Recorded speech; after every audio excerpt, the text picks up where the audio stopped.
invitation and for what I am sure will be a very interesting conference. Myself very much looking forward to that. But I also would like to thank Professor Hubert for this tradition that is now here at the college, the Eliane Vogel-Polsky lectures. And I'm particularly proud that this year it happens also in the moment when we have the promotion that is named after Eliane Vogel-Polsky.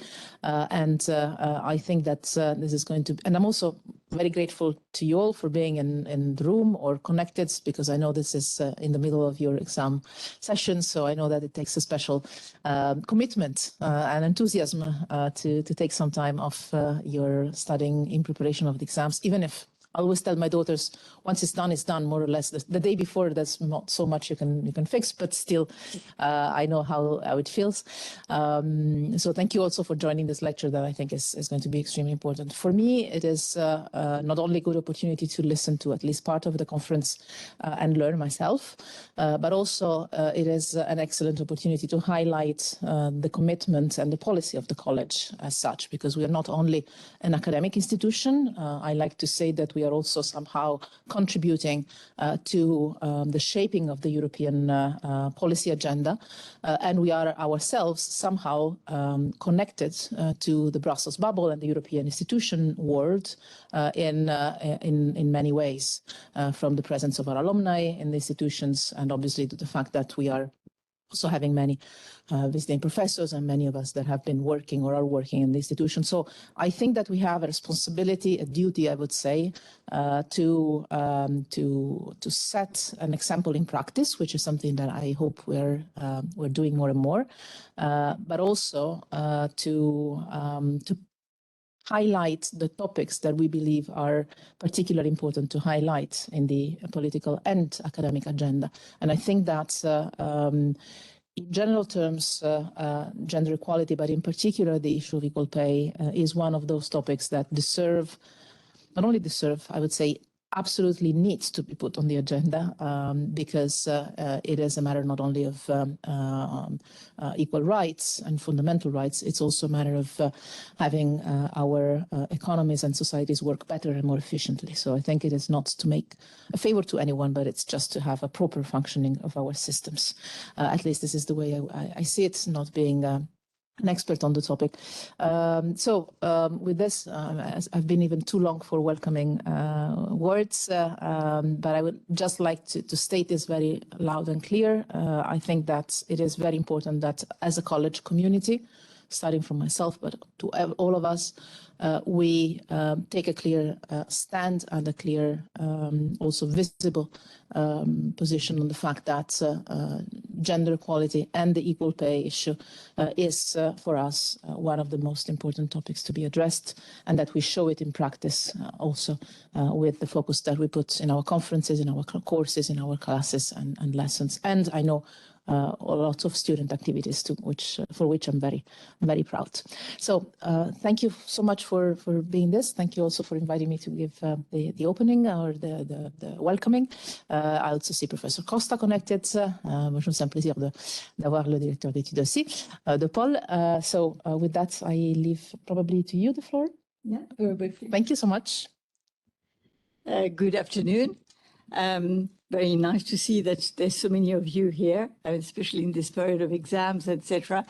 I'm very grateful. I mean, I'm representing Gender 5+ today, and I'm very grateful to the college and to Federica Mogherini in particular to sort of install this tradition, because for us as a small sort of civil society institution, small feminist think tank, it's quite important to be able to have sort of these sort of events, but obviously we've got we are too small to organize something massive, and having access to students in particular is particularly important.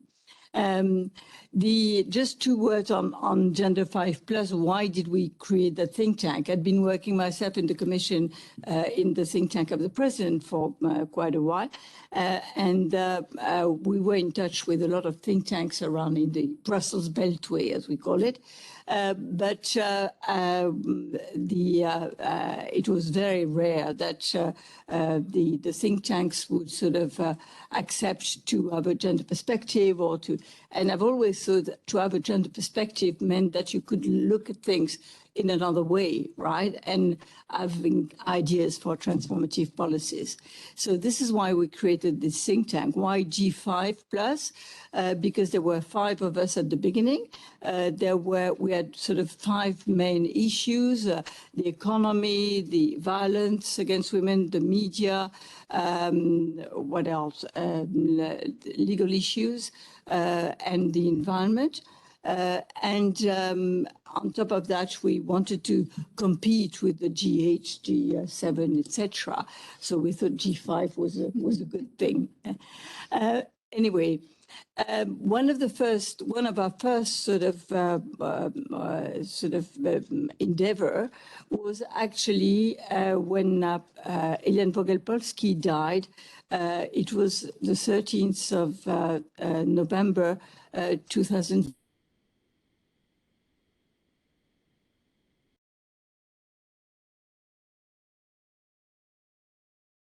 Very vocal about Eliane Vogel-Polsky. It was only later, on the 9th of December or something, that Le Monde sort of made a little sort of obituary on Eliane.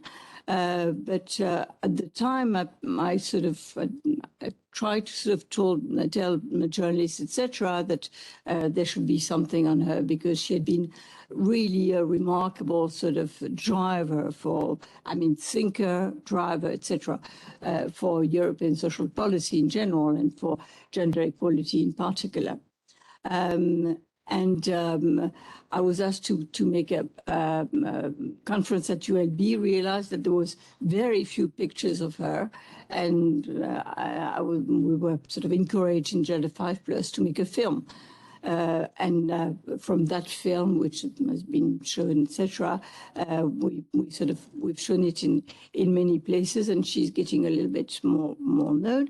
But I'm particularly grateful to Federica Mogherini to have sort of chosen, with the help of the preceding generation of students, this name to be the patron of your promotion, because then you will sort of be attached to her all your life. You'll have her in your CV. And I know my son has got Albert Einstein, right? I mean, it was a promotion, and he's still sort of attached to the Albert Einstein. So I think it's an important thing to have a promotion by her.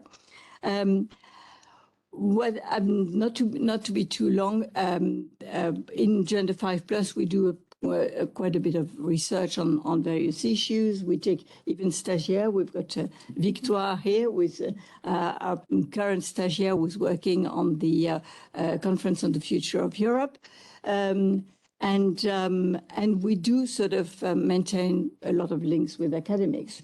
I'm very happy today that Sophie Jacot has accepted, Professor Jacot, has accepted to sort of give the speech today.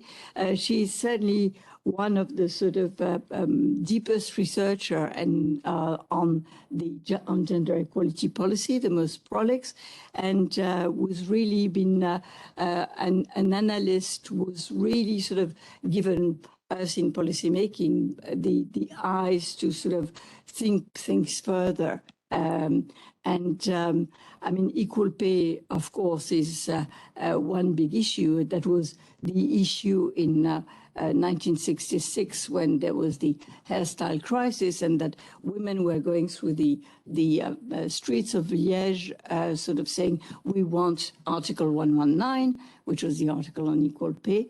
That was the first big strike in Belgium.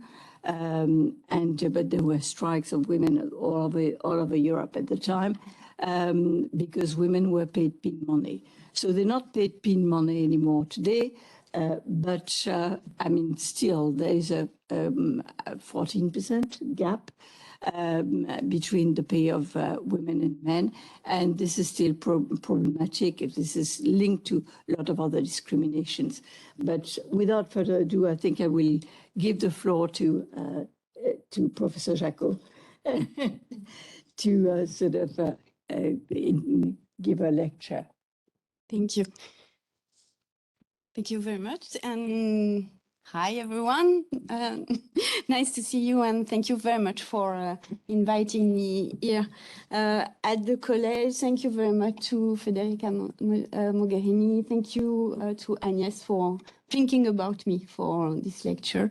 And also Andrea here and Margot over there who made it happen. And on the same line, I would like to say that it is a special honor for me to be invited in the framework of these Eliane Vogel-Polsky lectures, because as soon as I started in the field of EU studies, she is a central figure. And we discussed earlier about is she famous or not, and in what circles.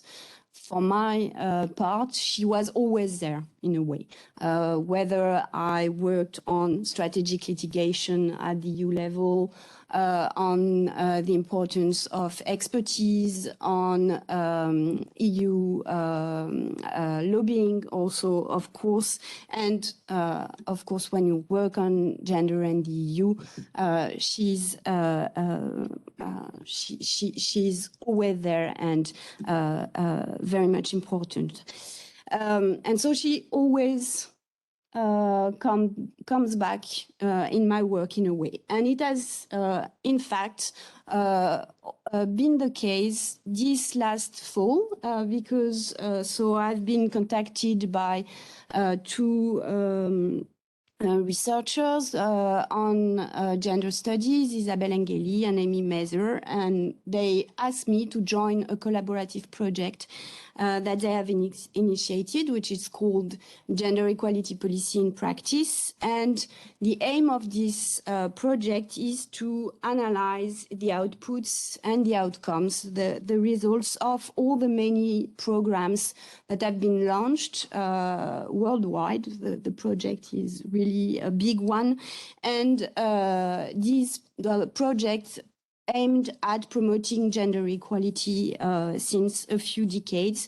And the question within this project is to ask what do these programs matter? Have they been successful in redressing structural inequalities? So it is a big question. So the project is broken down into sub-projects, and there is one specific sub-project on equal pay, especially. And so I am in charge of examining the success, in a way, of equal pay policy at the EU level. And this is where I met Eliane Vogel-Polsky again when starting to work on this specific subject during the autumn. So then really the question is about the politics of implementation of equal pay policy, so equal pay for equal work or work of equal value. This is the precise definition between women and men workers at the EU level. I have just prepared, I don't know, it's not working. Maybe I can, no, it's not this computer. Okay, so we'll see that if we do not have the PowerPoint, it's not such a big problem. So I was saying that I've tried, thank you very much, Andrea.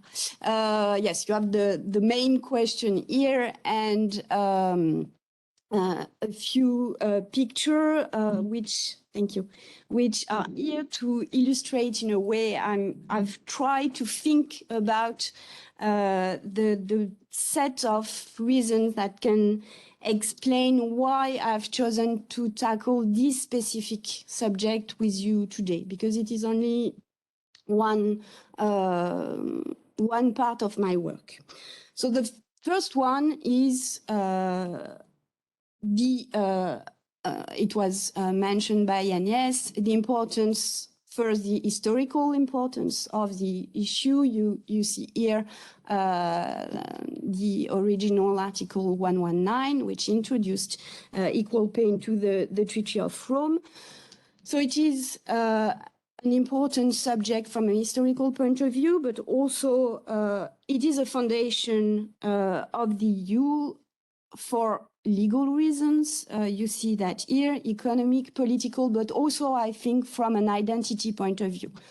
Equal pay is important for the EU as a common value. It is important for what the EU is as a polity, and also for how it wants to be seen and considered, and being a polity which considers equal pay as a common value and a fundamental principle. Second, here. Sorry, this phone is not working. Okay. Sorry.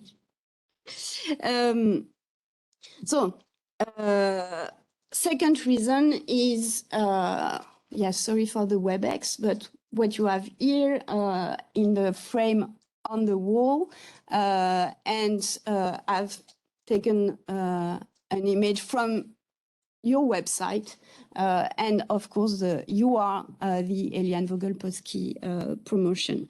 And she is really at the root of this policy, the Defresne case. There is Gabrielle Defresne in Sabena plain.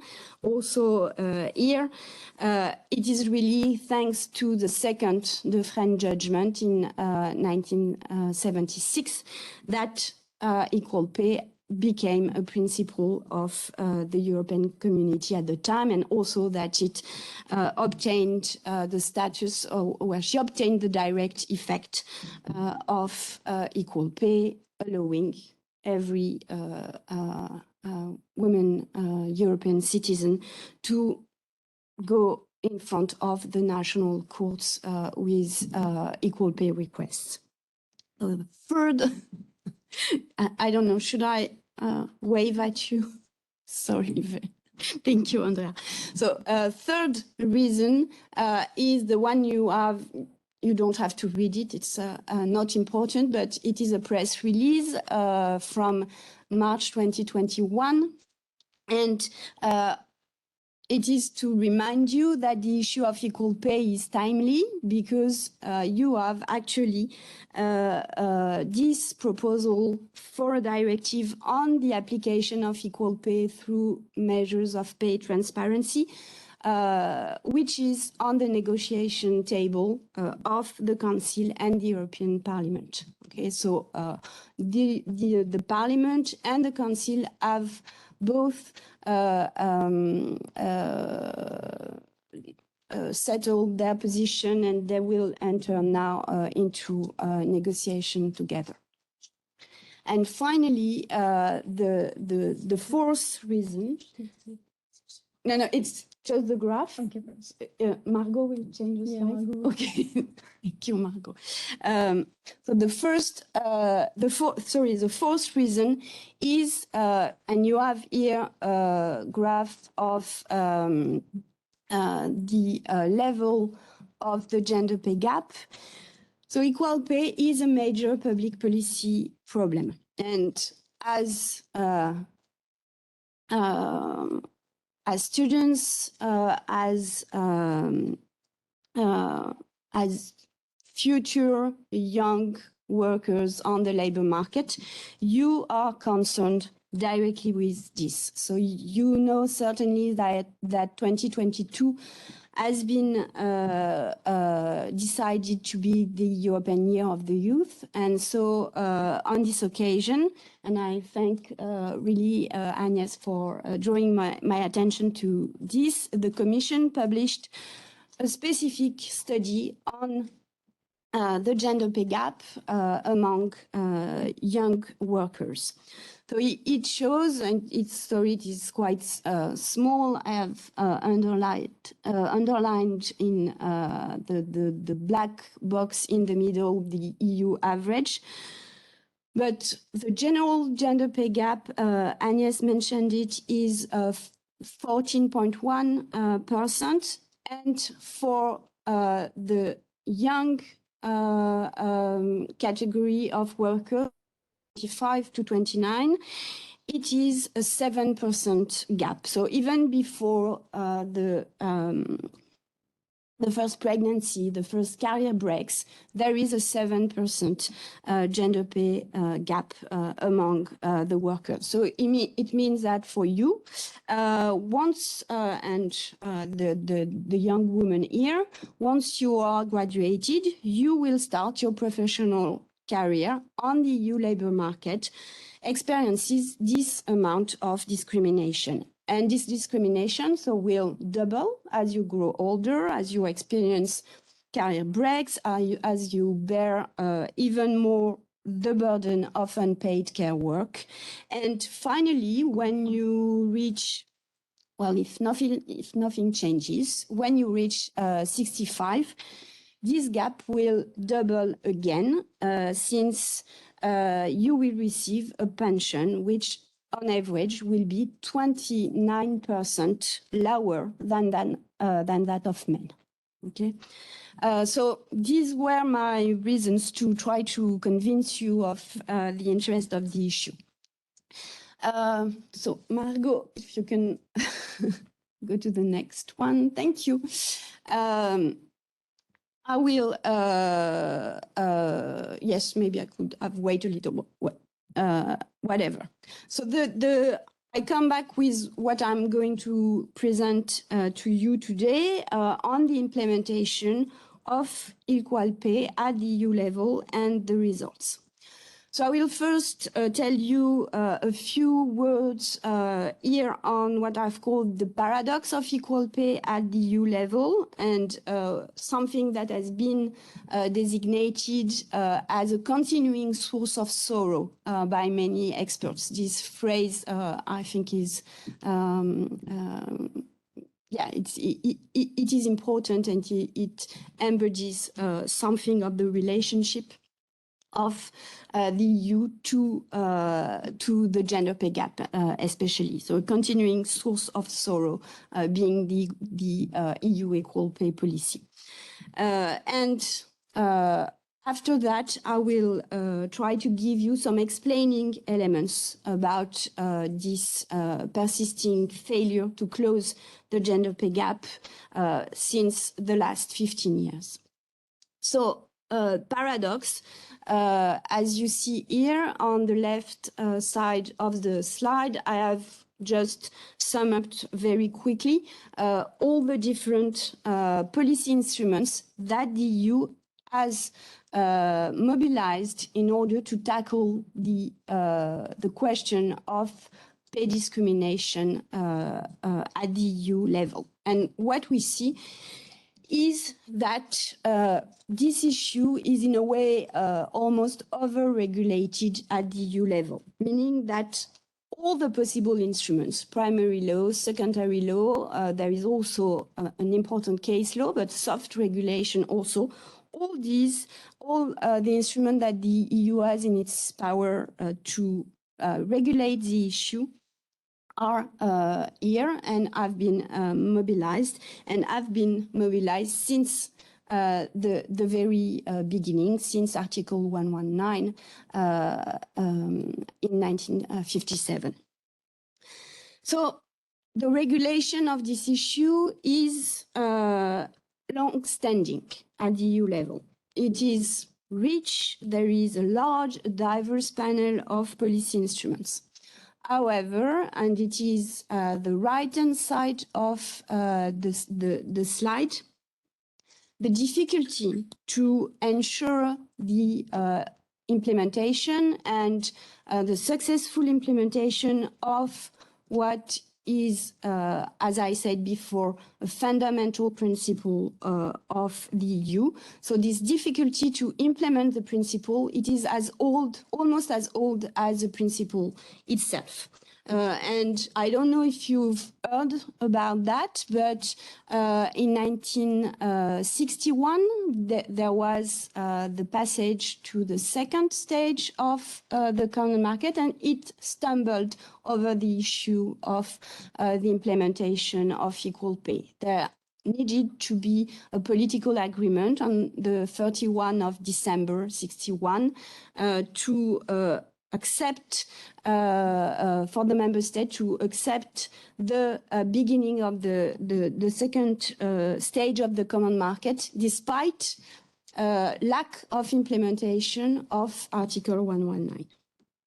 So more recently, and it is the arrow you have, the difficulty to bring equal pay into practice has been summed up as what is called most of the time the phenomenon of the persistence of the gender pay gap. So the gender pay gap as an indicator dates back from the beginning of the 21st century. It took a few years to stabilize. We can come back on that. But what is important is that this specific indicator, the percentage I gave you at the beginning, 14.1% at the moment, this indicator started to embody, in a way, the result of all the equal pay policy. There is some sort of fetishization, we could say, of this percentage, and it means that the equal pay policy has started to be seen through the eyes of the very slow and small changes. It's not really visible, but it is declining a little bit, but very, very slowly. And the entire policy is seen through this very small decrease. And the public action of the EU, in a way, is symbolized by the absence of change and then seen only, in a way, as a supposed failure. So this is the paradox here. On the one side, you have a mobilization of all the possible instruments that exist, and on the other one, no satisfying outcome. So it leads to the question you have below, how to deal with a public problem which always sticks, which never disappears, and how do the European institutions deal with this persisting failure? Yes, thank you. So to try to answer this question, I could have tackled this in many different ways, but I've chosen here to focus on the EU level, on the politics of the implementation of the EU equal pay policy since especially 2006, when there was the second directive after the first one in 1975 that mentioned equal pay, up until the tabling of the new proposal. And you have the question, and I've done that especially through documentary analysis for this specific project. So we can move on. Thank you.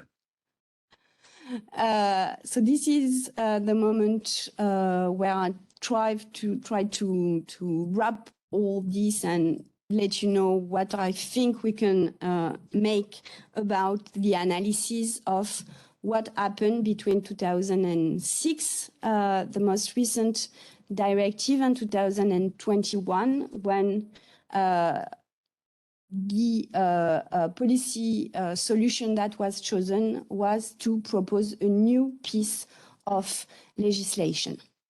The first think I've made a table that, well, you don't have to look at it in details, but it shows what happened from an institutional point of view during this period, what documents especially have been adopted. You have the documents from the Commission, you have the resolution from the European Parliament, the Council conclusion also. And so what we see is that in the last 15 years, there has been some public action on this issue, and it has been continuous.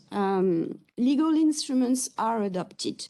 Reports, studies, assessments are published. Debates also, it's not on the table, but debates are being held on a regular basis. So it means that the issue is present on the EU agenda almost every year for the last 15 years. The other important thing is the role of political will and political orientation. So you maybe see that it is a columns.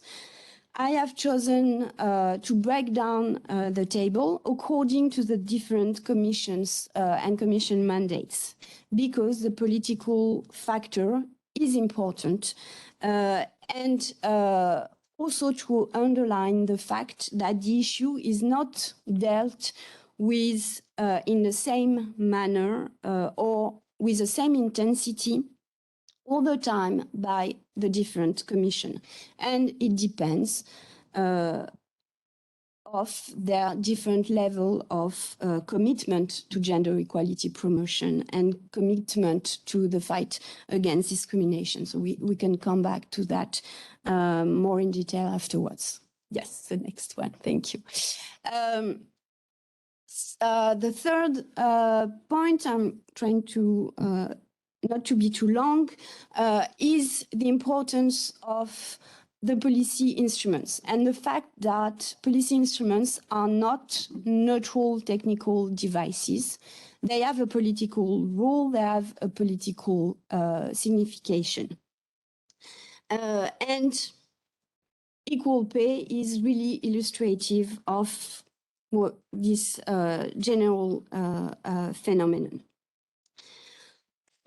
And in fact, the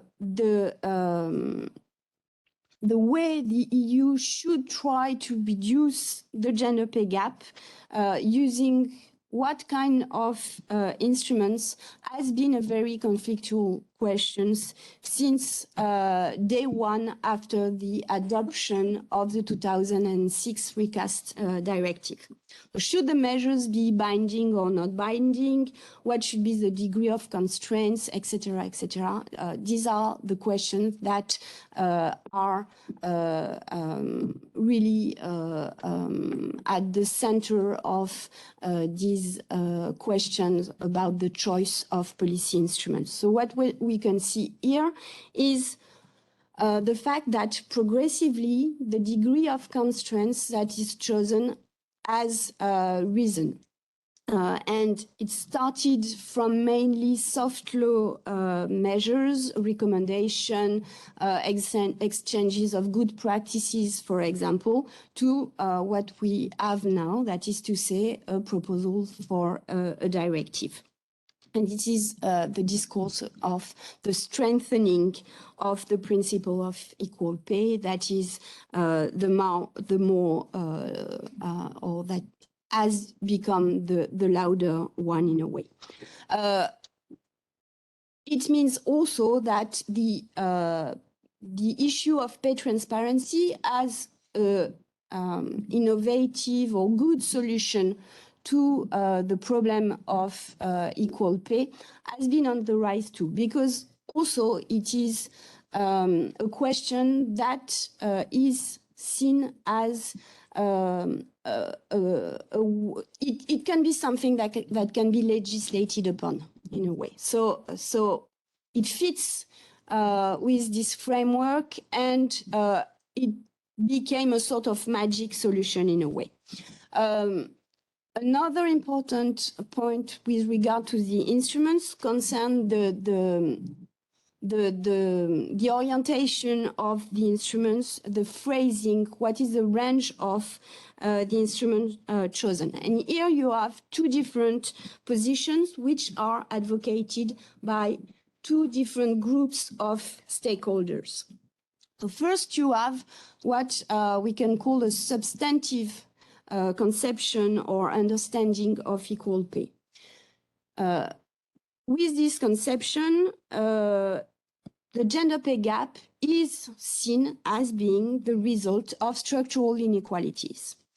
It is a result of systemic devaluation of women's work. So it means that in order to tackle such an issue, which is structural, which is systemic, then you have to have a very large range of instruments, and you have to tackle the hardcore of EU policies, especially economic policy. You have to have gender mainstreaming within the European semester, for example. So to this first conception, you have another one which conflicts with this and which is a more narrow understanding of equal pay, a conception that considers that the responsibility for gender inequalities are diluted and are mainly to be placed on individuals. It is not structural, it is individual rather than collective. Discrimination is the result of individual choices. Then, to solve the problem, women should change their behavior. They should be encouraged to work in sectors that offer better pay, for example. And it means that if you support such an understanding, such a framing, then you will choose other kind of policy instruments, such as awareness training programs, different information instruments to fight gender stereotypes, for example. Okay, so but it is more individual than collective, and it is not the responsibility of the firms themselves, especially.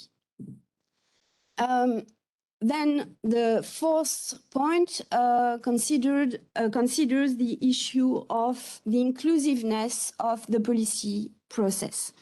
In the field of gender equality policy, inclusive policy empowerment is an important factor to assess the success of a gender equality policy. Are actors from the gender equality policy community taken into account within the process or not? What we see here is, first, there have been an important change between 2006 and 2021, and it is the increased role given to equality bodies and NGOs. And you can especially see this in the new proposal. Another important point when you look at the actors, the stakeholders, is to take into account, of course, the social partners. And here, what we see is that the Commission recently has expressed the will to relaunch the European social dialogue on the issue of equal pay. However, there are important obstacles to that. First of these obstacles is the decline of the European social dialogue itself. And this is particularly visible in the field of gender equality. Another reason for these obstacles is the fact that workers' organization and employers' organization have conflicting positions on the issue of equal pay, as can be seen by their views on the current proposal on pay transparency, and all the employers' organization especially are opposed to this proposal. Last point is the marginalization of gender equality within the architecture of EU's economic and social governance. First thing is to see that, so since the mid-2000s, more or less, gender mainstreaming and gender equality have progressively been downgraded within this architecture. And the recent pandemic has not really changed that. So it means that with regard to macroeconomic coordination, you do not really have a gender dimension which is taken into account. And this has a direct impact on the way economic priorities are fixed and also on wage formation at the domestic level, for example. So you have policy choices which are made, which also, for example, you have this on the slide, increased decentralization, individualization of wage setting, which are in favor of the restructuration of the public sector. And all these choices have negative effects with regard to equal pay, or at least with regard to the fight against the gender pay gap. So you have a structural imbalance between what are the policy targets of economic governance on the one side and the policy targets which are here to promote equal pay on the other side. So this structural imbalance is of course very important because it hinders the possible outcomes of the equal pay policy. And yes, the conclusion now. Thank you. So to conclude, maybe on a more general note, I would like to present to you two remarks, something that struck me when working on this issue. And both remarks have to do with this idea of failure about implementing equal pay and this idea of what does it mean to fail in EU policy making. The first thing is what I've called embracing failure. So when I wrote this, I'm speaking a little bit like a self-help podcast, but it's not really the idea. What I wanted to underline is that it is interesting to see that, in fact, in all the documents, and it is counterintuitive, there is no blame avoidance. Failure is it is acknowledged, it is accepted in a way by the EU institution. I would not say that it is trumpeted or that it is claimed as such, but it is not swept under the rug in a way. It is faced. So, and rather it is presented and considered as a motivation for action, as a driver to find new solutions, to find innovative policy solutions, alternative policy solutions at least. To try to understand that, certainly there is something that has to do with this weakness that you have within the EU political system of the direct link between policy and politics, and which is characteristics of the EU political system and this level of government. So this is a first hint. Second point on policy failure is redefining success and failure. So if we only take into account the figures of the gender pay gap, as I've showed them to you, of course, then the equal pay policy is a failure. The policy has poor outcomes on this regard. But if we, for example, take the context into consideration, so it's not so clear-cut anymore. The same period from the mid-2000s is until the beginning of the 2020s, it has been characterized by a sidelining of gender equality issues on the agenda of the EU. This is something that in some of my work I've called a period of policy dismantling. So you have an adversarial context. And in this context, the implementation of equal pay cannot be described only as an example of policy failure. As I told you at the beginning, it remained on the policy agenda all along. And this can be seen as a form of policy success. The gender equality policy community managed to ensure continuous silence of the issue. And so it did not disappear completely in a way. And it created the conditions for the new current commission to take over the issue, to include it already framed, already precisely defined with precise solutions, such as pay transparency. So to be taken over, to be included in the political guidelines of the von der Leyen commissions, and to commit to a legislative proposal.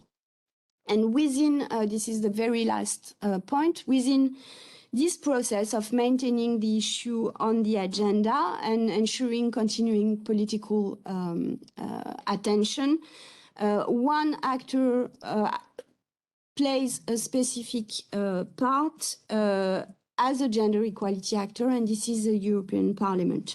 The European Parliament, within this process, had a prominent role, and this has been already largely underlined, the fact that there is a specific role of the European Parliament as a gender equality promoter. But here, with this case study, we can see how it exerts this power, how it is possible, how the institution uses its parliamentary tools in the long term across the legislators to promote gender equality at the EU level, especially using its evaluation power, regular expertise requirement, and provision also.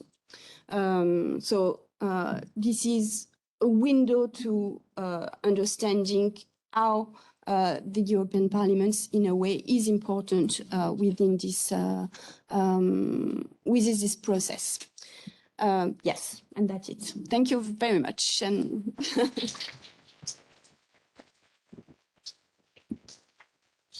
Thank you very much, Professor Jacot, for this very instructive presentation. Before hearing a few words from Professor Costa and Professor Hubert, we're going to take a few questions. So we have around 10 minutes. I don't know if any of you wants to go. Maybe a small point of order, but as we have people online, Professor Jacot, if you can make sure to repeat the question or reformulate it so that everyone online can hear it. Thank you. Is there any questions so far?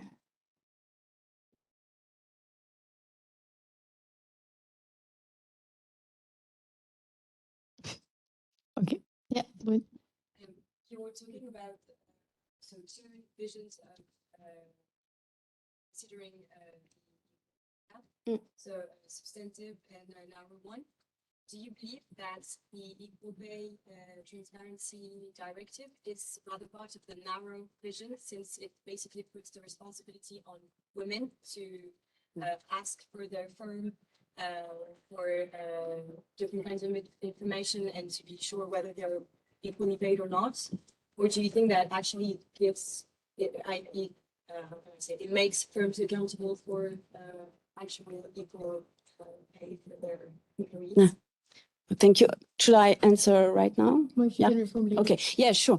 So the question is about the two conceptions of equal pay that we find among the different stakeholders, and what is the, how is the proposal for a directive framed in a way? Does it lean on the one side or the other side, right? Well, there are two ways to answer this question. First one is to look at the proposal itself, and then there will be, of course, the negotiation. On some points, there are strong negotiation points from the part of the European Parliament to strengthen it, especially. But at the moment, I would say that what is interesting, it is a really balanced proposal because it goes really further than the recast directive in a way. You have, as I already mentioned, a more important role given to actors, given to trade unions to assist the victims, given to equality bodies, to NGOs, to represent victims in the courts and also in administrative settlements, for example. You have also clearly some obligations for the firms and the organizations that are contained within the proposals. Of course, some would say that, for example, the requirement for pay audits is set at the moment at 250 employees. This is, there is a controversy here, of course. This will be the results of the negotiation. So, but still, first thing is, it is a proposal for binding instruments. So this really goes into the direction of a large and comprehensive understanding of equal pay, because on the narrow understanding consider that you will not solve the issue through binding instruments. And there are really some constraints that are within the directive.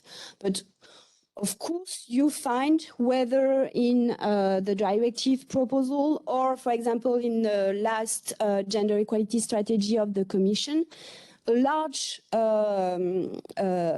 place is given to the fight against stereotypes, for example, which is or falls into this narrow understanding that I mentioned, but checks and balances, of course. But you've seen the table. For many years, a lot of actors, including the Parliament and including the Council, asked for the Commission to propose a legislative piece. And for many years, the Commission refused to present a formal proposal. And now we have a proposal on the table to look on the glass half full. Thanks. Other questions?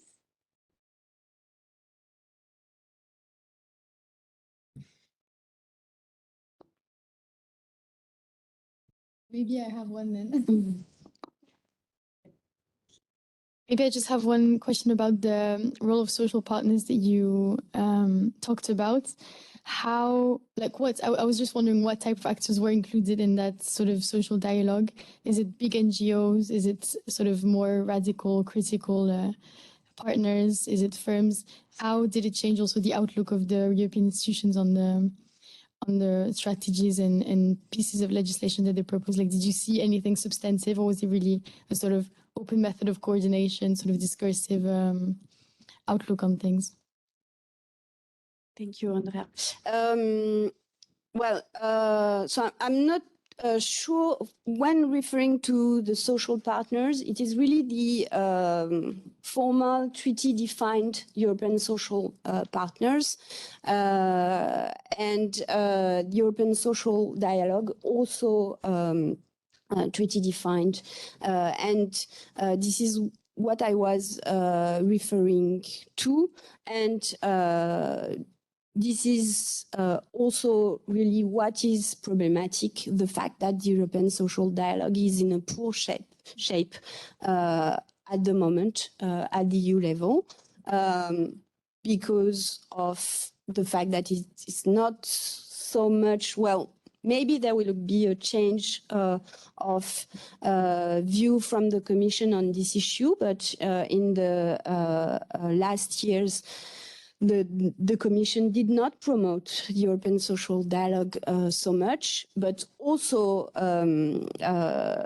joint social dialogue, that is to say between the social partners themselves, the employers and the employees, is really difficult. And it is really difficult, especially in the field of gender equality. For example, you used to have the social partners signed a common framework program with specific points they agreed to tackle together, so to work on commonly. This has been decided in 2005. It ran for 4 years.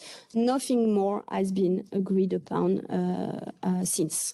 There is no common ground here to be discussed. And as I said, the employers, all the three organizations are fiercely opposed to the directive proposal. Yes, so this is specific, does not include NGOs, not so much. Well, not at all, in fact.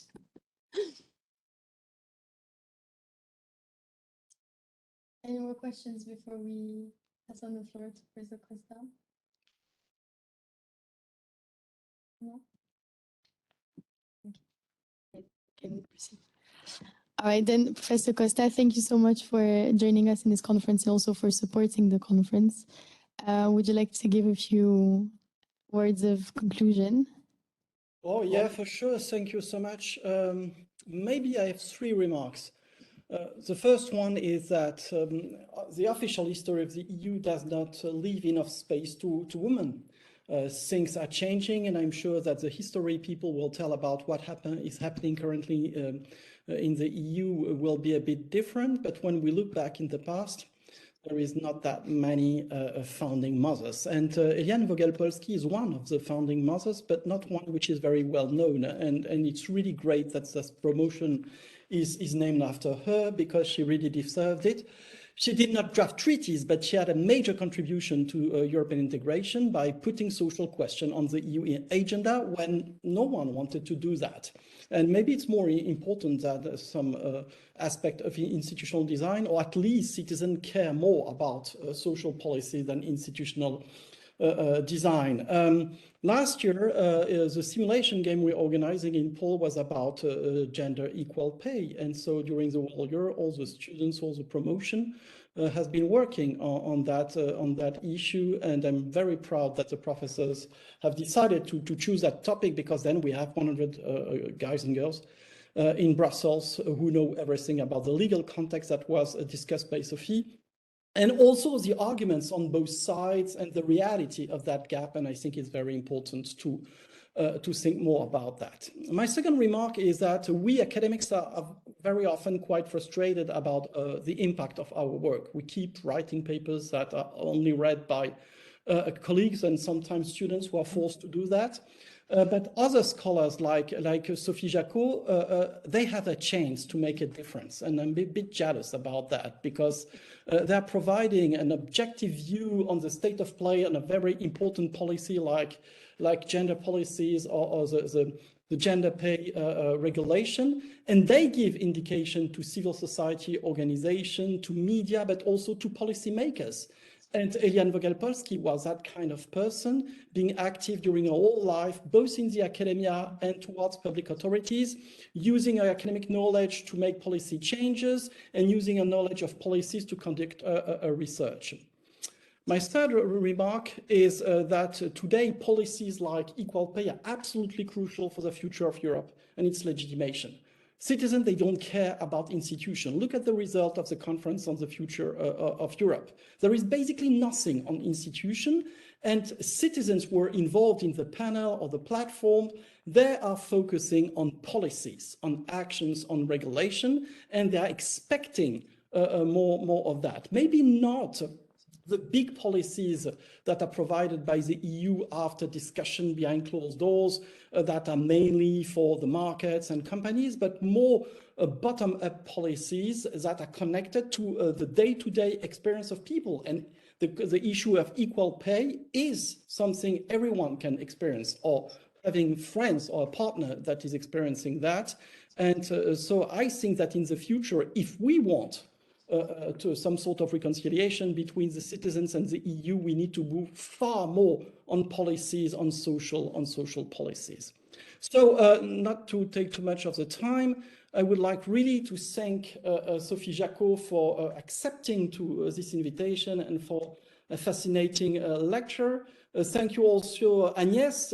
We have been working together for some years now in trying to organize a certain number of events around gender issues, and it's always a pleasure to work with you, Agnès. Thanks again for your involvement in the college.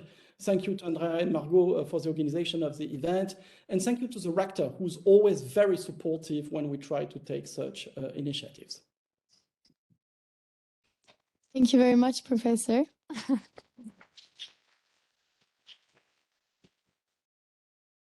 Okay, Agnès, if you want to give last few words or no? I was going to mention how pleasant it's been to work with the Pol department, and particularly with Professor Costa for this few years, actually. And he's always been very, very supportive, even when we had a rector who was less supportive of gender equality. Anyway, just to conclude, I mean, as Sophie was sort of predicting that you will have, that women in the room may have sort of 7% less pay at the beginning of their career, in average. I just hope that this sort of conferences and the insistence and your good knowledge of sort of gender discriminations and where they are will empower you to negotiate your salary, will empower you in general to sort of affirm your status and your position in your professional life as much as you want, women and men. But Bruges is such a good training for that. I wish you all the best for the end of the year. Bye.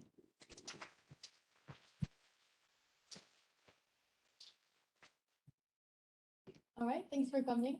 Thank you. Il y avait Emmanuela. Cynthia, c'est